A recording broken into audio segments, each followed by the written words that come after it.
قدفنا ينينا زعكب كيو ورقخي زعكب كيو على ماسك زعكب كيو خداون تخي زعكب كيو هفتخا زعكب كيو نجر دياب يلا مش تسوي فقر جنزبنا كل خفعات سوريو فقر جنزب لا من بيت خريستيانات في وازني فقر جنزبي بزحات لا باولوس ملك تملكته سوريو فقر جنزبنا كل خفعات سوريو ناي كل خفعات كمالت يجيو سومنا ما يجلس سومنا بتنقام اندازار اندازار نفن اندا قلمله هذه حز እግዚአብሔር ያምላኸይል ካን ሆርከን ካም እግዚአብሔር ፈቃድ ኪት ኩሎም ግን ደቅናዮ እትካህን ግን ዋና አውነ ሰላማ ብፁዕ አውነ ሰላማ ከሳት የብርሃን ንخدድግዎ ይኸለው እዚ ስለዚ ቀሽ በዘመን እዚው በሁሉ መዳይ በእውቀትም ሰልጠነ ዝበልጸገ በእውቀቱ በሀፍቱን ጽሩይ ጋር ጽቡ ገዛ ጽቡ ደሞዝ ዘለዎ ምስቶም ዶክተራትና ምስቶም ሰብ ሀፍት ዝወዳደር خجس صام زخل على فلزيا قشيلنا هيونايو زبلع ستة زي بقولو ما يزدرارو قشي نسحبو خوين كاختري خلغان هافتام كجس صاي خلد فوعات من تقفوعات مبلتات خيساقيا طبقه مبلتات طبقه والابوتات دتا زي بقولو طبقه እግዚአብሔርይ ስለዚህ መበለት እንድኻን ተማጎት ንጉፉዓን ተማጎተለም نتهم زيجون زلو تماغوت اللهم نتهم فتح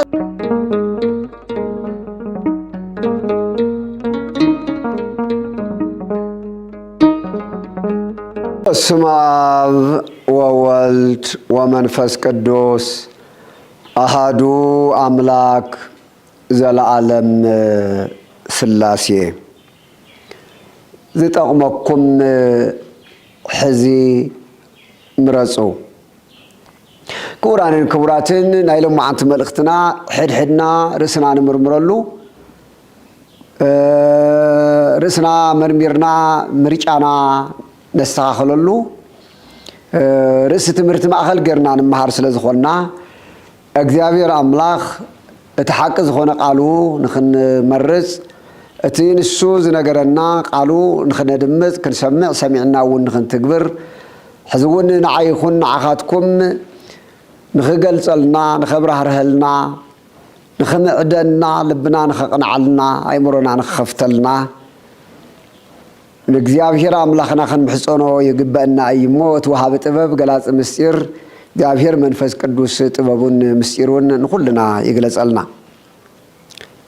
زتاغمكم حزي مرزو زغال زيو مصحف قدساوي قالي እግዚአብሔር አምላክ ንወድ ሰብ ክፈጥሮ ኸሎ በዓል ሙሉእ መሰሉ ተጠቂሙ ዝደልዮ ክመርጽ ብዝኽእል መንገዲ ይፈጢርዎ ኣብ ኦሪት ዘፍጥረት ካብ ምዕራፍ 1 ቁጽሪ 26 ጀሚርና እቲ ንዝረአን ዘይረአን ካብ ምንባር ካብ ዘይምንባር ናብ ምንባር ረምፂ ዝፈጠረ እግዚአብሔር አምላክ نسب ويدماس نسب بملكنا كمثلنا نفتر له حسيبو ويتزاريبو ذي كريمو نتقداماي ويدما نتومنا مجمرتا ابوتاتنا ابونان ادنان واننا ابونا ادامن اننا حيوانن كفتر كلو استزارو قال انا نري زلنا ስለዚህ የብዚው በመልከ አምላክ በምስለ አምላክ ዝተፈጠረ ሰብ መዃን ፈልጢና زي كبورن العلون زخونه كاب كلهم فترات بلوز كوين استفتره زيافير زفترو سبك عدما بعلملو نصانت غير فتير وي اب اوريز فترات حزون عم عراف كلته قطر شوعته افطاطرون زهاو صغا فلطت متقت كغلصلنا خلو زيافير املاخ كاب مدري احمد دق سب انود سب امصيو كمزد دالومو بافنچو دما نا هيوت استنفاس اف كم زبللو اتي دم نفس طراي ويتا بربعتم بحريات زمطي فطرو سبك عدما هياو خوينو خمستن قساقسي مصحف زردنا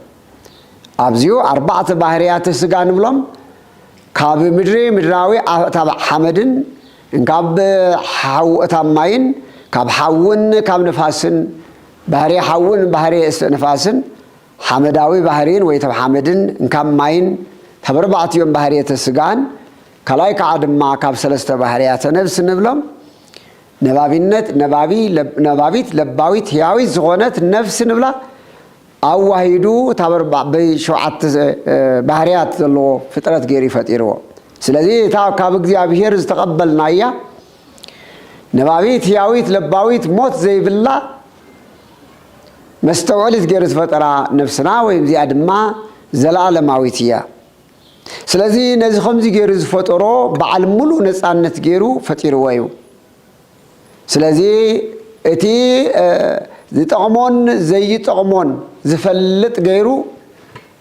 በዓል ሙሉ አእምሮ ገይሩ ፈጢርዎ እዩ ስለዚህ ኣብ ኦሪት ዘፍጥረት ምዕራፍ 2 ተፈቅድ 16 እውን ክእዝዞ ከሎ ነቲ ኣቀዲሙ ዝፈጠሮ ኣዳም በዓል ሙሉ ነፃነት ገይሩ ከም ዝፈጠሮ ምርጫ ናይ ባዕሉ ገይሩ ብምሃብ ይፈጢርዎ ስለዚህ ያው እውን ትእዛዝ ክዎ ከሎ ኩሉ ዘሎ ኣብ ገነት ዘሎ ክበልዕ ክሰቲ ጥራይ ከይኮነ ከልምዕ እውን ሓዊሱ ብሓፈሽኡ እግዚአብሔር ንዝፈጠሮ ፍጥረት ኩሉ በዓል ሙሉእ ሓላፍነት ናይ ፀጋ ኣምላኽ ገይሩ ምስ ፈጠሮ ሙሉእ ሓላፍነት ምስ ሃቦ ድማ ኣብ መንጎኡን ኣብ መንጎ እግዚአብሔርን ኣብ መንጎ ኣዳምን ኪዳን ኮይኑ ክፀንዕ ዝግብኦ ትእዛዝ ከም ዝሃቦ ኢና ንርኢ ስለዚህ እዚ ኩሉ ዝናትካ እዩ በዚ ንበረሉ እዚኣ ግን ከይትነክእ ዝብል ነጊርዎ እዩ ስለዚህ ወዲ ሰብ ናይ ዘይምንካ እንተረኺኡ ክመውት ከም ዘለዎ ወይ ድማ ትእዛዝ ኣምላኽ እንተሓሊፉ ክመውት ከም ዘለዎ ከም ዝመውት ትእዛዝ ኣምላኽ እንተይጣሓሰ እንተነይሩ ድኻ ድማ ሞት ዝበሃል ካብ እግዚአብሔር ምፍላይ ከም ዘይፍለእ ንኣዳም ኣርዲእዎ እዩ ኣዳም በትሽዑ ግዜ በዓል ሙሉእ ኣእምሮ ስለ ዝኾነ ክልቲአን ምርጫ ኣብ ቅድሚ ቀሪበን እየን ስለዚህ ያው ኮይንካ ብሰላም ክትነብር ንዓኻ ዘድልየካ እዚ ብሙሉእ ሂበካ ኣለኹ እንደገና ግን ነገር ግን ናይ ኪዳንና ምልክት ግን ኣብ ማእኸል ገነት ካብ ዘላ ሰናይን ወይ ክፉኡን ፅቡቕን ካብ ተፍልጥ ግን ከይትነኪእኻ ምክንያቱ እንድሕር ነኺእኻ እያ ሞት ክስዕበካ እዩ ካባይ ክትፍልእ ኢኻ ዝብል ክልቲአን ናይ ምርጫ ቦታ እየን ተቐሚጠን እኒዋ ብሰላም ናይ ምንባር ብሂወት ናይ ምንባር ወይ ከዓ ድማ ካብ ሂወት ወፂኻ ሞት ምምራፅ ካብ እግዚአብሔር ምፍላይ ስለዚህ ኣብ ቅድሚ ኣዳም ንኣዳም ዝተዋዕቦ ሂወትን ሞትን ኣብ ቅድሚ ኣዳም እግዚአብሔር ንኣዳም ነጊርዎ እዩ ስለዚህ ኣብዚኣ ምርጫኡ ተጠቂሙ ኣዳምን ሔዋንን ምርጫኦም እተሰሓተ ዳ ይኹን እምበር ፈሊጦም ሞኦም ተረዲኦም ሞኦም ተማሂሮም ሞኦም ተነጊርዎም ነይሩ እዩ ስለዚህ ዘይምውዳቕ ዘይምብላዕ ዘይምስሓት ናሃቶም መብት ናሃቶም ምርጫ ይኸውን ዝግብኦ ነይሩ ነገር ግን ምርጫኦም ተጠቂሞም ካብ ናይ እግዚአብሔር ትእዛዝ ንኸግልግሎም ንዝተኣዘዘ ወይ ድማ ንተመን ኣብ ተመን ዝሓደረ መንፈስ ወይ ድማ ሰይጣን ምኽሪ ብምስማዕ ወዲቖም እዮም ስለዚህ ወዲ ሰብ ብባህሪኡ ነፃነት ኣለዎ እዩ እግዚአብሔር ናይ ነፃነት ኣምላኽ እዩ ሕዝዊ ይኹን ትሽዑ ይኹን ሎሚ እውን ትኾነ ኣምላኽና እግዚአብሔር ብግዲ ወጢጡ ወይ ከዓ ብግዲ ኣይኮነን ዝገዘአና መንገዲ ጽድቅን መንገዲ ኃጢአትን ብቃሉን ብነቢያቱን ድሕሪ ኢልካ ኣብ ሓድሽ ኪዳን ከዓ ደሞ ባዕሉ እግዚአብሔር ቃል ወይ እግዚአብሔር ወልድ ካብ ሰማያት ወሪዱስ ካብ ድንግል ማርያም ተወሊዱስ ኣብ ምድርና ኣማናት ረኺቡ ከዓ ድማ እንደገና ነቲ ዝነበረና ናይ ዕዳ ደብዳቤናን ሞትናን ስዒሩ ሕያዋን ገይሩ ነቲ ሞትና ብሞቱ ደምሲሱ ስዒሩ እንደገና ናብ ጽድቂ ጎደና መልሱ መንገዱ ሕዝን ትኾነውን ርኢና እዩ ስለዚህ ናይ መወዳእታ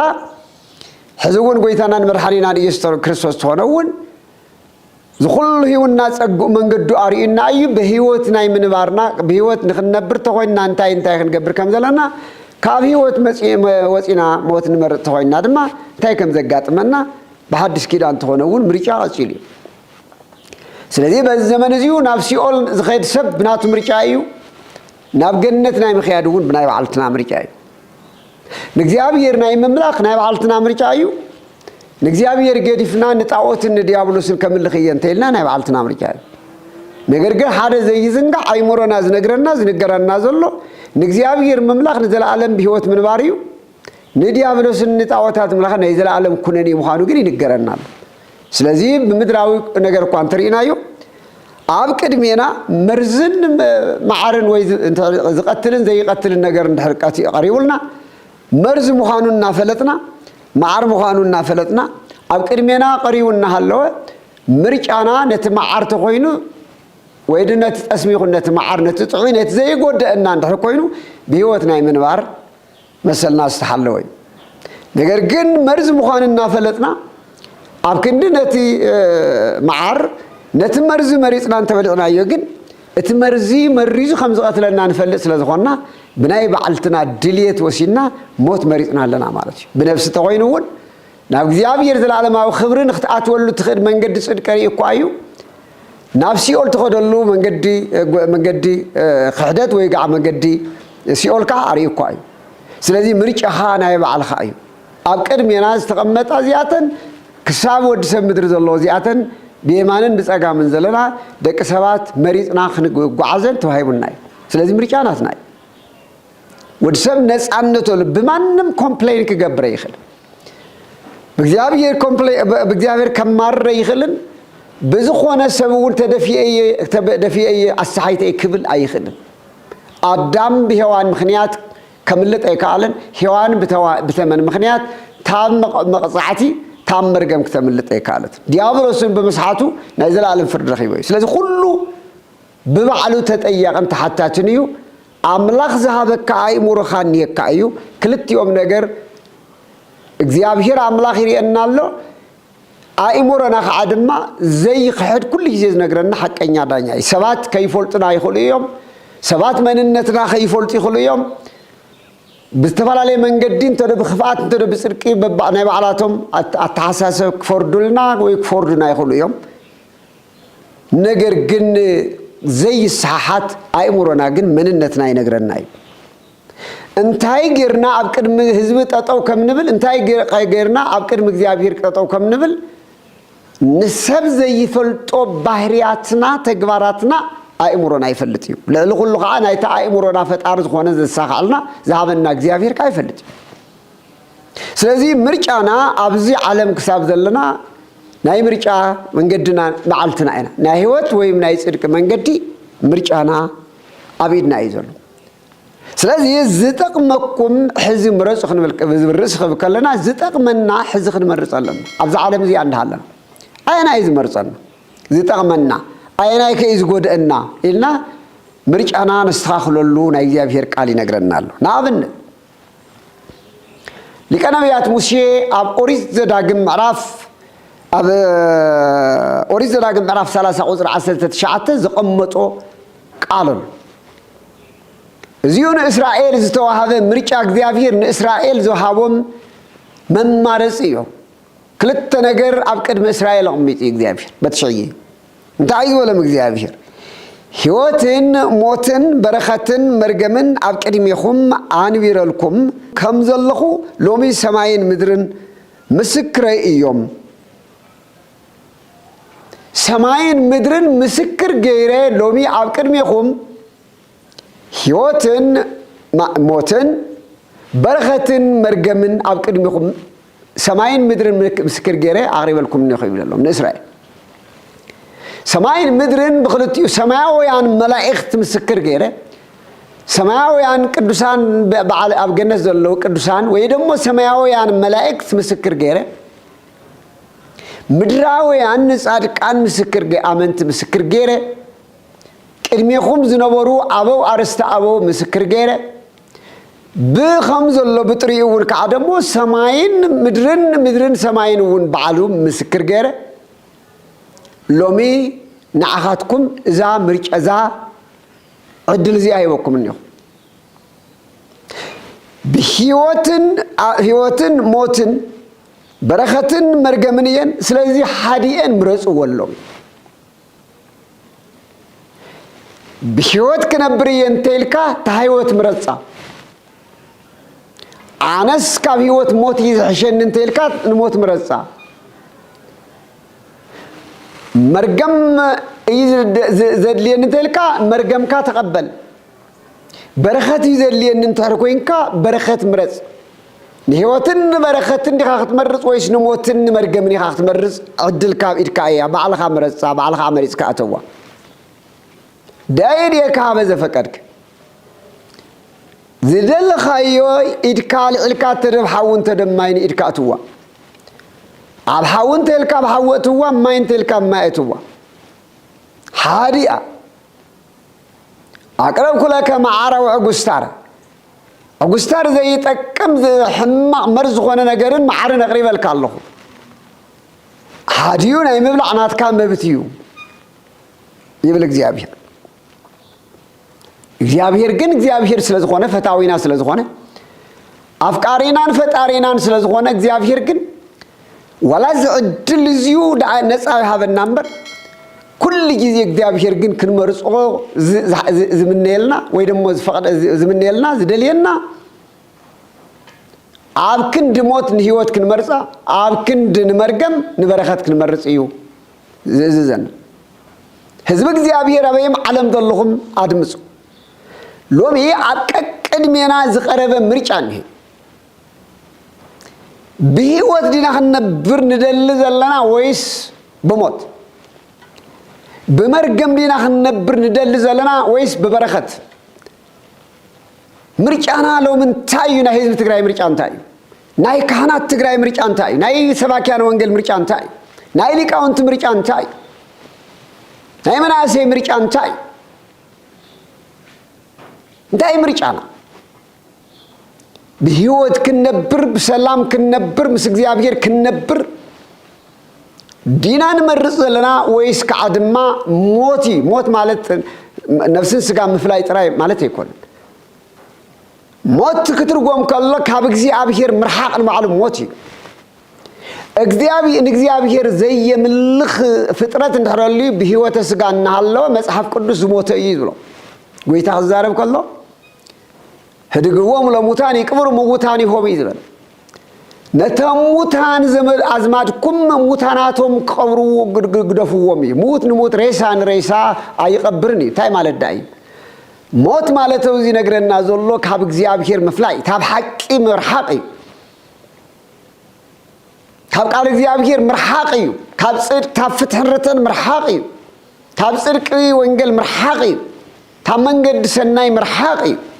زي موت يبال أدم موت خبال كله እግዚአብሔር يقول أرز فترة أقدم زقلتكم عرف كل التعسير تشديشته ولا أما بلايك أنتكو أبلس موت تموت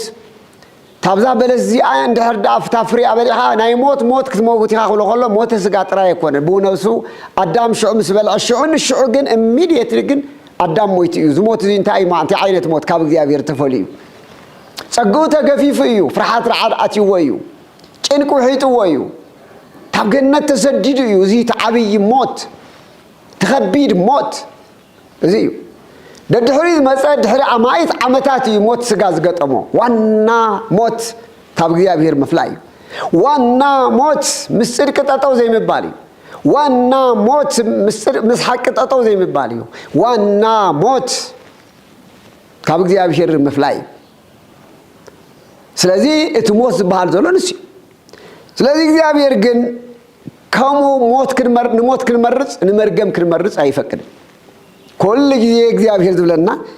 ትሕዚለውን በአር ይብለናል በአር ንስኻትኩምን ዘርኹምን በህይወት ምእንቲ ክትነብሩ ህይወት ምረጹ ህይወት ንስኻትኩምን ውልድ ደቅኹምን ንስኻትኩምን ዘርኹምን ምእንቲ በህይወት ክትነብሩ ህይወት ምረጹ ሕዚ ኢና ንመርጽ ዝጠቅመና ንመርጸልሐይ ሕዚ ምረጹ ንባዕልትናን ንውሉድ ደቅናን ክንመርጾ ዝግበአና ሕዚ ምርጫና ዝነግረና ብሂወት ምእንቲ ክትነብሩ እምበኣር ንስኻትኩምን ዘርእኹምን ብሂወት ምእንቲ ክትነብሩ ሂወት ምረፁ ርእሲ ትምህርትና እንታይ እዩ ዝጠቕመኩም ሕዚ ምረፁ ህዝብና ህዝቢ ትግራይ እንታይ እዩ ምርጫኻ ከምቲ ጥንታዊ ክብርኻ ተመሊስካ ክትዓቢ ክትጸድቕ መንገዲ ሓቂ መንገዲ ምዕባለ መንግስቲ ኣምላክ ዲኻ ትደሊ ወይስ እንደገና ተመሊስካ ንሓጢኣት አገልጋሊ ናይ ኮይንካ ተርፊኻ ምርጫኻ እንታይ ሕዚ እውን እግዚአብሔር ብነቢያቱ ከም ተዛረበ በሐዋርያቱ ከም ተዛረበ ሎሙ እውን እግዚአብሔር ይዛረበካ ኣሎ አበይ ዓለም ዘለኻ ሎሙ እውን እግዚአብሔር አበይ ዓለም ንዘልኺ ይነግረካ ኣሎ ህይወት ንኽትነብሪ ንስኺ ይኹን ዘርእኺ ንስኻ ይኹን ዘርእኻ ንሕና ይኹን ዘርእና ብህይወት ንኽንነብር እግዚአብሔር ንህይወት ምረፅዋ ይብለና ህይወት ምረፅዋ ይብለና ብኻልእ መንገዲ እስራኤል ዘስጋ ከም ትፈልጥዎ አጨናቕ ህዝቢ እግዚአብሔር ንእስራኤል በኹረይ ኢልዎ በኹረይ በኹር ወደይ ዝበሎ እዩ ነገር ግን እስራኤል ሕንቁቕ እዩ ነይሩ ዝሓንቀቀ ዘርኢ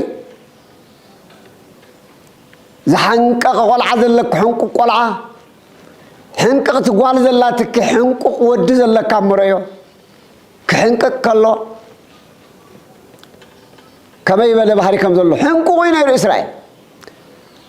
ናብ እግዚአብሔር ምስ እግዚአብሔር ይብል ጸንሕ ግን እግዚአብሔር ገድፉ ደግሞ እንደገና ደግሞ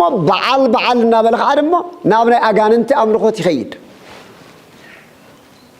ዘይጭበጥ ንነቢያቱ አይምቹ ንአምላኹ ዘይምቹ ንነቢያቱ ዘይምቹ ንሙሴ እንኳን ተመራሐዩ ዘይምቹ ታብ ምድረ ግብፂ ታባርነት ታሞት ባህር ኤርትራ ከፊሉ በእግዚአብሔር ኃይል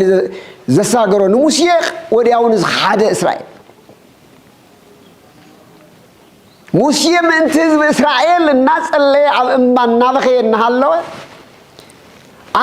አሮን ግበር ለና አማልክተ ዘይሃውር ቅድሜና ወይ ጸቡእ ጸረና ሙሴ እንታይ ከም ዝኾነ ኣይንፈልጥ ኢና አንተ አሮን ቀቅድሜና ዝኸዱ አማልክትን ጸላእትና ዝስዕሩልና ዘጥቅዑልና አማልክትን ፍጠረልና እዮም ዝበልዎ እስራኤል ረሲዕዎ ንሕና እውን ተመሳሳሊ እንዳኾንና ንኸድ ኣለና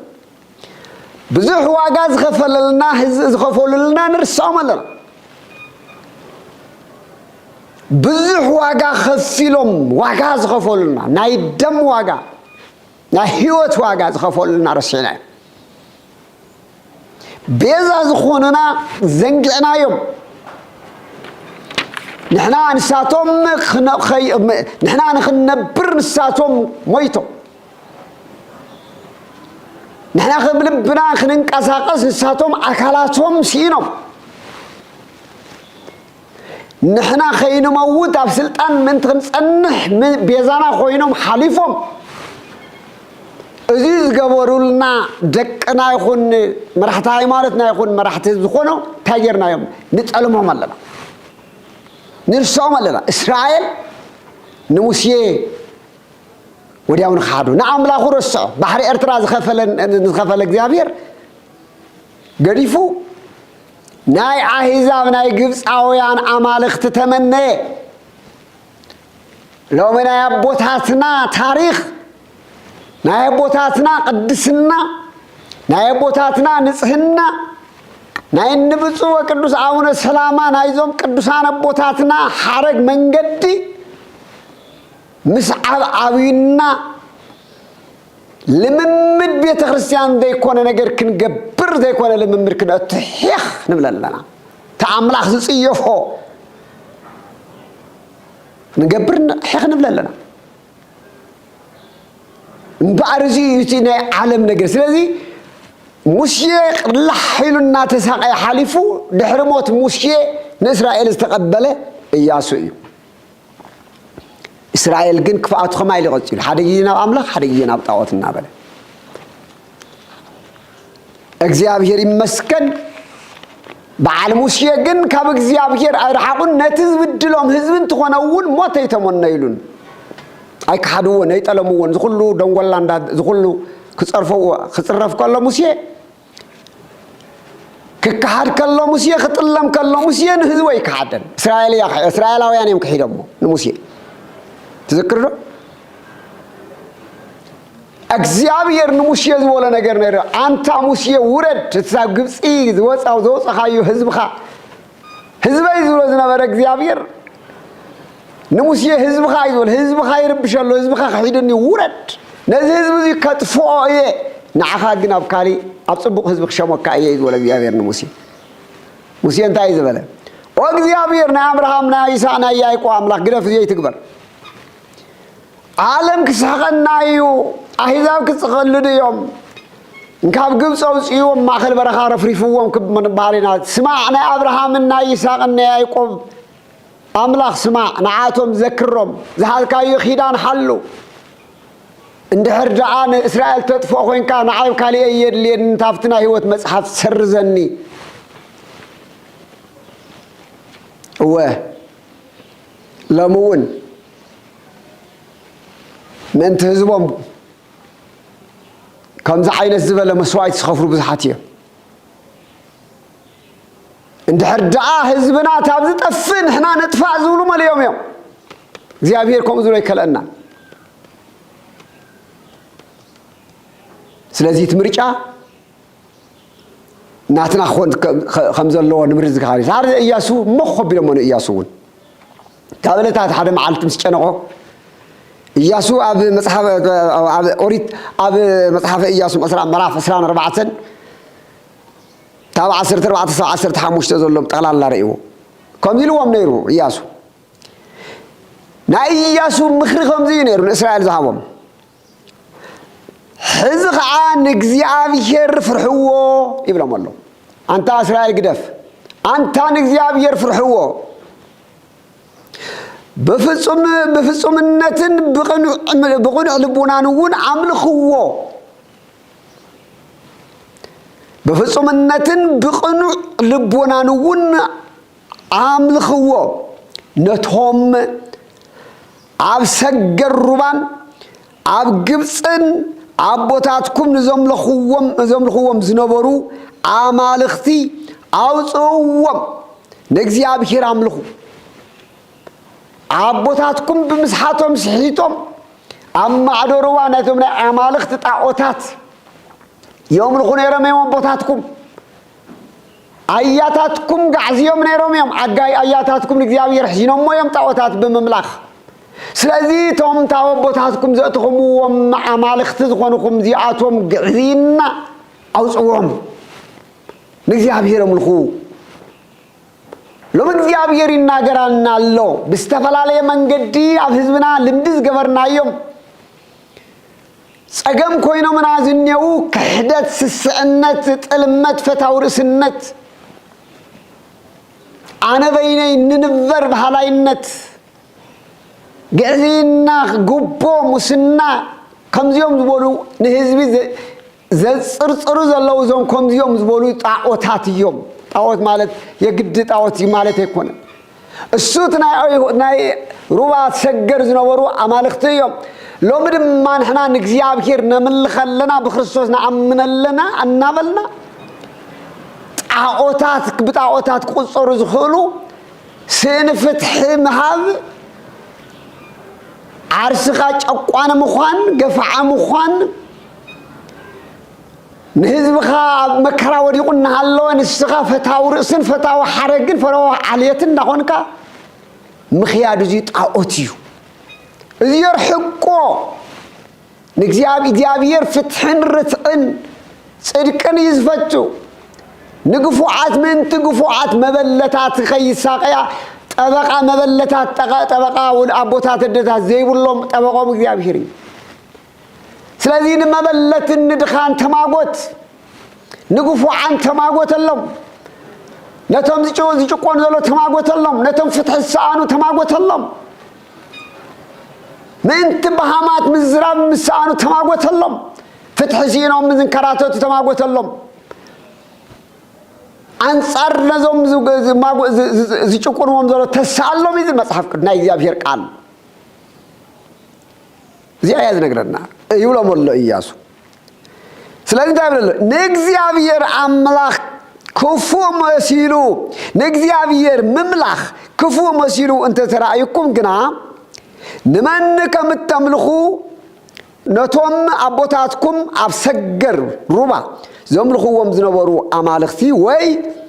نايتوم من السخاتكم أمدروم تنورو ذلخم أمالخت أمراويان أنت خوينو لو ممرسو رسنا أنت عيو زيتق من حزن مرز نجزيابير مملاخ يلي أن أنتوا تحرقوينكم بمن قد حكم غياده يلي أن أنتوا تحرقوينكم بعر مرجعهم حياق مطوع حزبنا حزب تقرايون مرجعوا لهم يخمط هذا ببيخا تكتدل مرجعها انتاي كم حزب تقراي يخون كم بيت خريستيان تقراي كما يتمرجعنا خون زلو كم بوتاتنا كم حواريات دينا هنكون زلنا كم بوتاتنا كم تلوت حواريات كم ليقاونت دينا مخان زلنا ويس كمين هنكون دل كم من طون سو مقارس كم تم ቅዱሳን ቦታትና ዲና አንከል ዘለና ወይስ ከመና አንኮን እንደል ዘለና መመናን ክርስቲያንስ ከም በዓል መን ኮን ይኹም ትደል ይዘለኹ መናእሰይስ ከም በዓል መን ኮን ይኹም ትደል ይዘለኹ ከም በዓል መን ከም ቶም መናእሰያት ክርስቶሳውያን ዲኹም ክትኮኑ ትደልዩ ደቃንስዮ ደቀይ ከመይ ክትኮና አንተ ትደልያ አቦታተይ መመናን ከመይ ክትኮኑ ይኹም ትደልዩ كهنات كما يكنكو خدكون يخون تدوليو أينا يكن كتالينا مرجعهم انتعيو مرجعهم انتعيو مرجعهم مرجعنا انتعيو حزم راسو مرجعنا أبكر ياسو حزم راسو نحنا زي يدلنا نحنا طاوتات يمزر لنا انتلكم كيلنا طاوتاتكم يولم الله عين ناس نجابير نتقوي ويتا سراويت لعنا نختتركم دو من حبيرنا نملخ لهم الله حزي مرسو مسبله انا بيتين غنا نجابير كنا ملخينا انا بيتين انا بيتسبين جن خالي مرجع يبلنا مرجعنا نجابير مملخي نسخاتكم نزل لهم مرسو نسخاتكم نتمنجد جيجا مرزوه نسخاتكم نتمنجد حتياتكم مرزوه نسخاتكم نتقف مرزوه نسخاتكم نتجوب مرزوه نسخاتكم نتتجوروا جبروه آنن بيتين جن آنن بيت سبعين جن نجابير أنا ملا مخيات جابير نيفتح عملاخي نيزرق عملاخي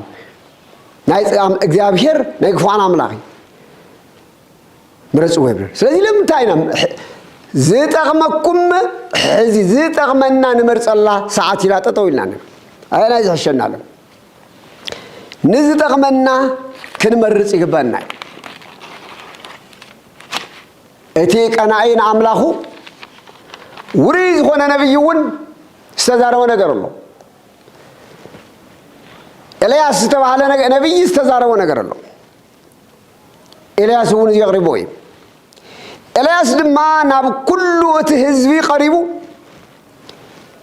كسع معزة يخم بخل تحسب التحنكسو سكما عايزينو تحنكسو بكلي ورجاقاتكم أنت هزبي كسع معزة حنكاس لبي زلك إيقوا حنكاس التحساس فيسكات نبر كسع معزة يخا حدا جيزيه ناي لخوا خويتو تبعال الله منقع لياها لخوا خويتو تبعال نقر الله كلتا بقص الله كنفلني لا تبرر كالي مسيلا عدم ما لخوا خويتو انشوا مسيلا عدم عفت تنبر الله أبينا هذا اللخا حدي حز مرجع غاز تغاقل كلتا حسا مسكاي تغيد من قد صدقن من قد حطياتين كتدابلو ما يدخلن معلتن ليتن على حدا مسيخ عمره ما يدخلن غعزو صلماتن غعزو برهانن حدا خوخونه يخلن مرجعها ببرهان ممللاس دي ويس بناي صلمات ممللاس بخفات ديغا تكتل لي زلخا ويس بصدق من قد ديغا نعملك تكون دي خاطر الزلقة ويسدم ما ناي شيطان مخاني أي نكسام عادي بخلت من قدي بخلت حساب أو كلت حساب بخلت الحسابك تجاجل لها تحنكس لها لو مي حنكست حساسة يد لنا حنكست حساسة قتيل وين هزبنا نصر على ما ينبركا نصر رأي ينبركا مصحف قدوس ناي صدق من قد نصير وي بحدث كيدان ناي صدق من قد هيوتنا من قد صدقنا تنصيري دستنشنان وصحلونا بجنتي من قد بدحنا ونفلطي بعات رايت خدم بركلتي انا دافلكا بمن قد سيول من قد جنت الحبركا يتخد نصر فلت اب عالم كنبرك الله ور كما ስለዚህ ህዝብ ሎሚ መርጾሉ ሰዓት ምርጫና ታዩ አይ ደባሊያና ንኺድ ሓወሽና ንኺድ ህዝብ ትግራይ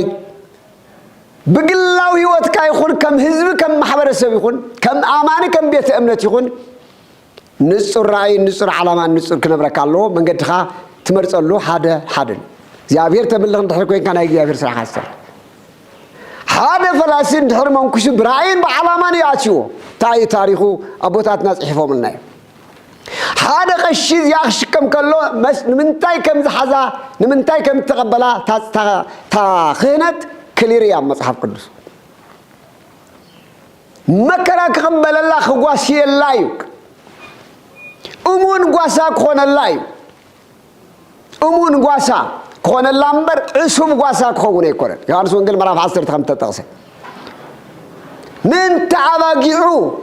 من تتمغواسا املاخ زحابو بيزا زخون كيغفعو كيچقونو ጨቆንትን ረገዝትን ከይበልዕዎም ከየሳቂዎም አምባሳደር ጎይታ ኮይኖም ፈታሕቲ እዚያታ خنت ተታይዛ አለበለዚያ ጎይታ ምረ ይፍት እንዳበለ እዚያ እንዳኸደ ገዛ ጥራይ እንዳኸደ አልኩም ደርኩም እንዳበለ خربرላ ይኮነ መከራ ከቀበለላ ሐቅ ከምስክረላ አማጽያን ከመጽኸለው ከሐዲያን ከመጽኸለው መናፍቃን ከመጽኸለው بتبعت كبغوتلا يتقبلوا بيزاك خون كموتلا يتقبلوا كدرادر لا يكونن كشلم لا يكونن كفت من لا يكونن تمنوكسيون كموتلا يو اتباباسون تبابس كموتلا يو بيزاك خوني كدغس يكونن كخبر يكونن امدر حساب زلو زرليو ነገር ኩሉ خمزلو ሆይኑ ቅዱስ ጳውሎስ እኮ ጢሞቴዎስ ወዱ እኮ ተዛሂቡ ወለው ና እለት ምግብና እና ዓመት ክዳና እንደርኸና ያክለና ካህናትና ግን ሊቃውንትናን ካህናትናን ግን ሙርጻት ኮነ ይግባብ ካህን ግን በዓለም ዘሎ ስለዝኾነ ዝምርዖ ተመርዖ ዝወለደ ዝዓብ ወለድ ዝፋረዩ ካህን ግን በእውቀቱን በኹሉስ ዝተማለ ሃፍቲ نفس أبوه السحابة خوين خصل لو وانت خانيو بتلهم رسيلنا نحنا كل بوتات راينا نمبر فلسطين كل بوتات نمبر كم كشوا ونسي بذي عارم محل نجر شجر كيت مسني قرطاي جبر ليوا فلسطين خنا كل بوتات مخرت صليت راينا نمبر ناي قلنا إلنا نحزم ناي نفس أبوه يلن ناي كلهم جن دكنايو اتكهن جن وانا عون سلامة بسوا عون سلامة كساتي برهان نخدر جوا يخلوا زيو زحزل زيك الشبه الزمن زيو بكل مداي بوقتهم السلطنة زبال سجى بوقته بهفتون صب صرويق عب صبو جزاء عب صبو دمز زلوا مستوى دكتوراتنا مستوى سبع هفتز ورادر خقص صمز خل على فلزيا كشيلنا هنا يوز بالله ستة زي بقولوا ما يزدرارو قشي نسحبو خوين كاختو يخلغان هافتام كقصص اي خلن نتموري يزبل كقصص اي خلن نتهافتام كقصص اي خلن تاي قداس يبن دخون يكون مطمطميا يبن دخون داولق نعو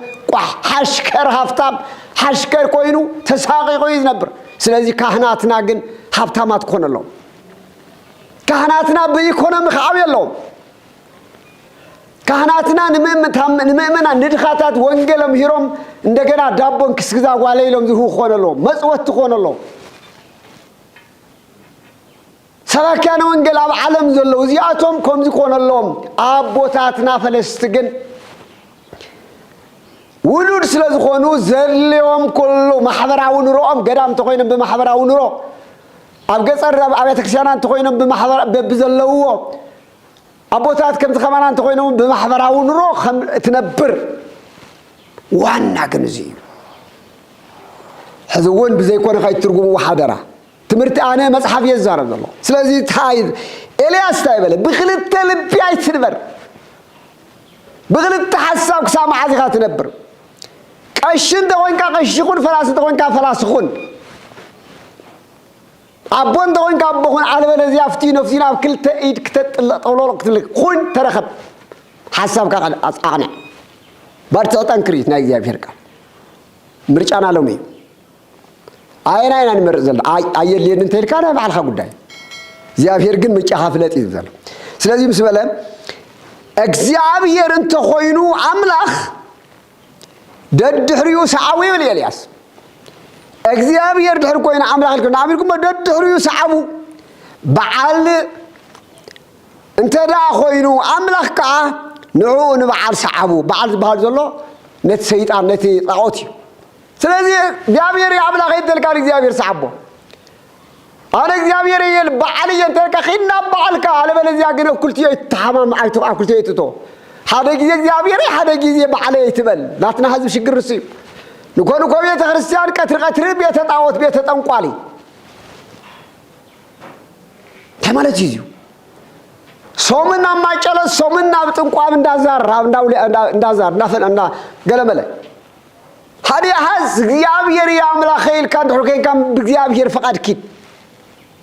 አያነ እግዚአብሔር የለ እንተልካ ደሞ መንገድ ከምርጫ ናይ ባልኻ እዩ እግዚአብሔር እዚ ዳኻ ይውቋዩ ፈቲኻ አንበር ባልኻ ታሚታ ዝካታ መንገድ ጽድቂ እዚ ኤልያስ ግን ክልተ ልብ ግን ይተሓዝ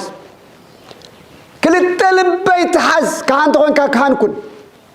ዲያቆን ተኾንካ ዲያቆን ኩን ሰባኪ ወንጌል ተኾንካ ሰባኪ ወንጌል ኩን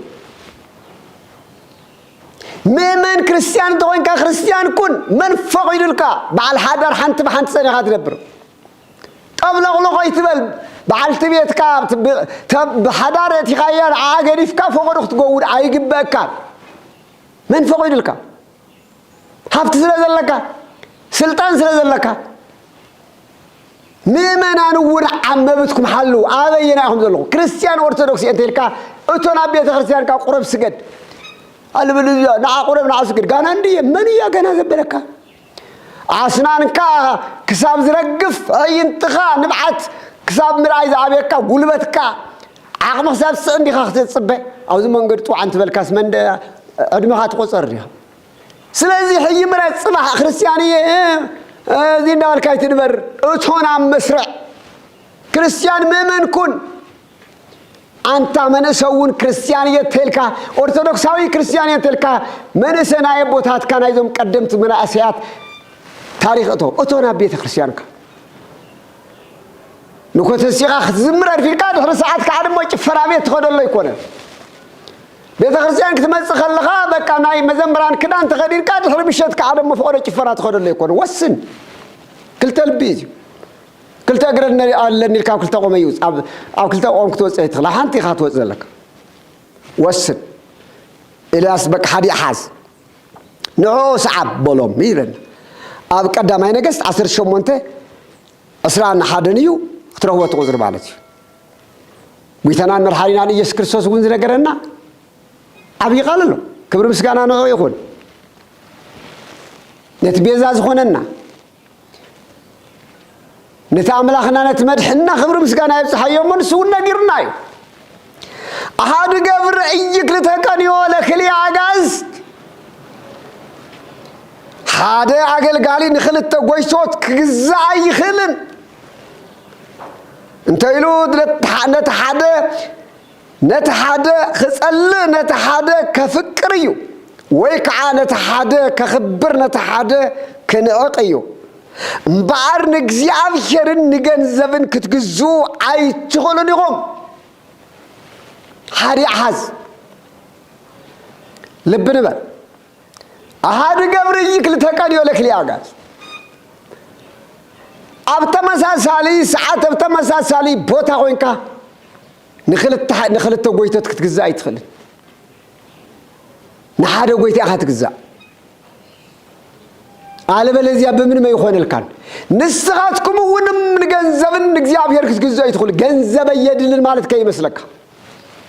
جنزبن عخاز جزاك كخي كونس نسخا منسكايو تسرحوا لسرحيو شجر زغن ضلوا جنزبن عخان تتقاس أسيركوا جنزب كان ليت دكاس انت سيركوا حديرو كندل خندي وجه خندي قبل كان ليت كفر كات حدير تقوين كان نسخا مويت كأخا مسكيا فير يلخان جنزب كاني أقل قلت يزول زلوا نسخات قواس أصورن بر جنزب كين عخنت تقواس أصيركوا يلخن سلازي لومين إحنا عبيا مرجعنا أنت أيو نجنزب دي مرجعنا ويش نجزيا فير جنزب ما اللي لكمكم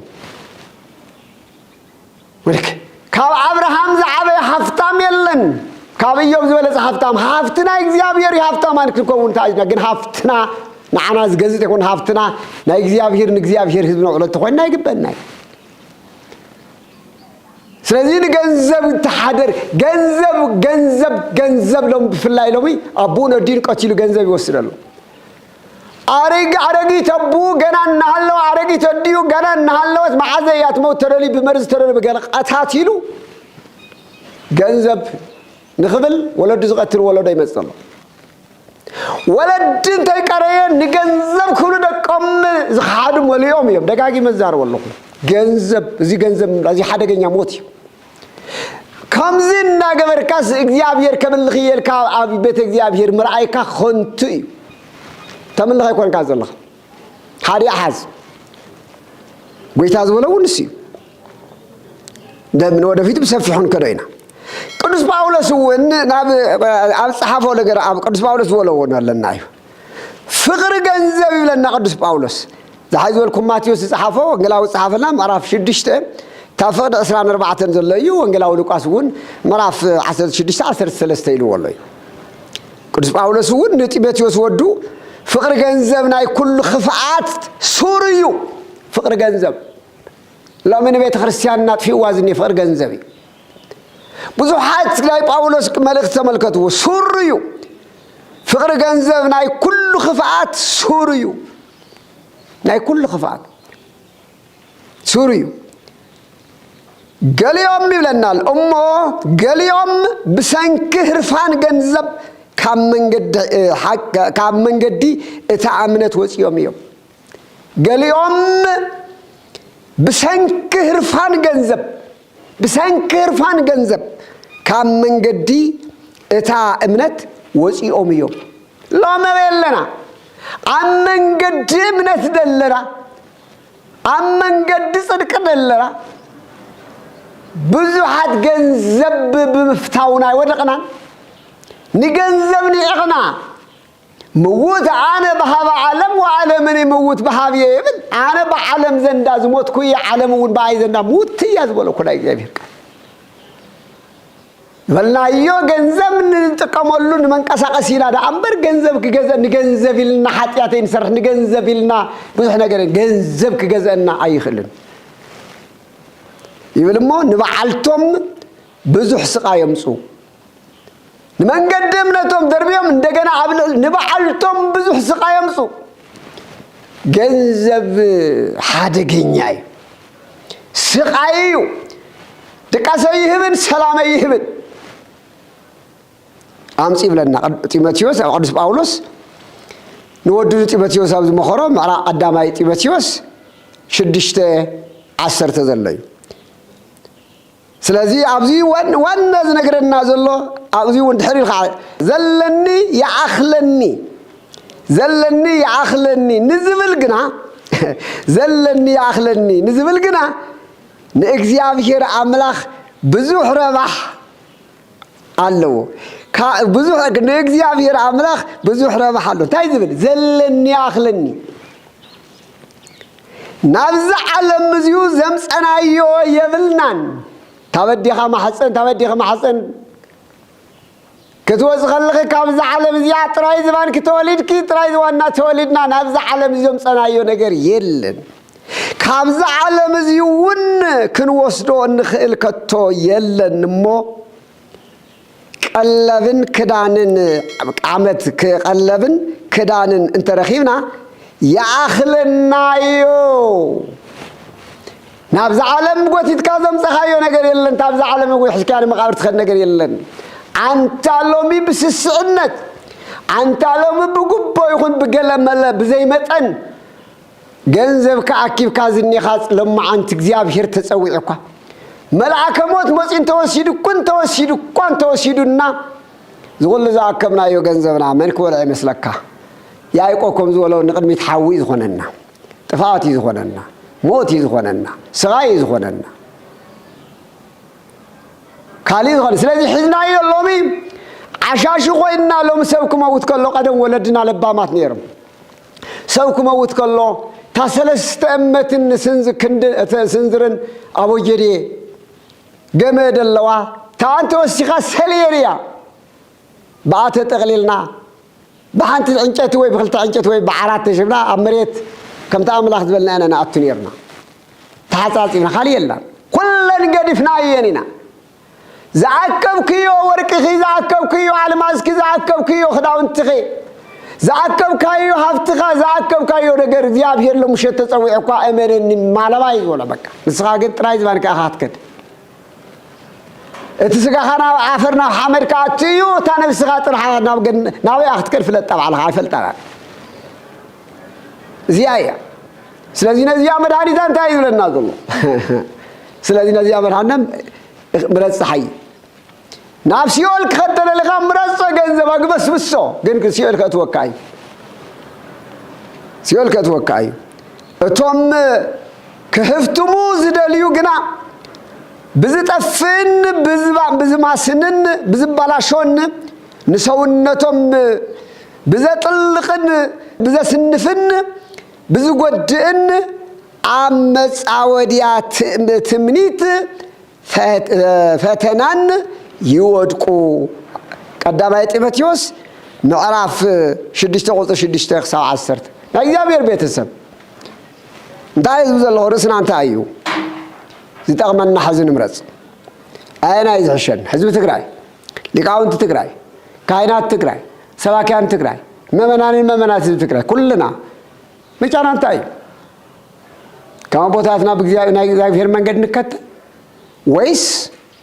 ነፃነት የድልየና ወይስ ባርነት እንታይ ዘድልየና ምርጫኹም እንታይ እዩ ኢያሱ ከም ዝበሎ ኣነን ቤተይን ንእግዚአብሔር ኢና ንምልኽ ከም ዝበሎ ኣባ ሰላማ ምርጫኻ እንታይ እዩ እንተኢልኩምኒ ምርጫይ ግልፂ ምርጫይ ሓቅን ርትዕን ኣስፊና ብሰላም ህዝብና እናጓሰና ብፍቕሪ ተኣሳሲርና ዝተሓበ ዝተቐበረ ምኽሊትና ኣውፂና ታሪኽና ዓቂብና ናብ እግዚአብሔር ክብሪ ክንበፅሕ ኩልና ብመንገዲ ጽድቂ ንጓዓዝ እንካብ ንገንዘብ ንእግዚአብሔር ንምረፅ እንካብ ንኽፍኣት ንደግነት ንሰናይ ንምረፅ ዝብል መልእኽቲ እዩ እግዚአብሔር ይባርኩም እግዚአብሔር ይቀድስኩም ኩልኩም ብጸሎት በርትዑ ሓግዙና ዘሎ ነገር ኩሉ ብሓይሊ ኣምላኽ ከም ዝተኻኸል በዓል ሙሉ ተስፋ እየ ኣብዚ ጽንሓና እግዚአብሔር ይባርክ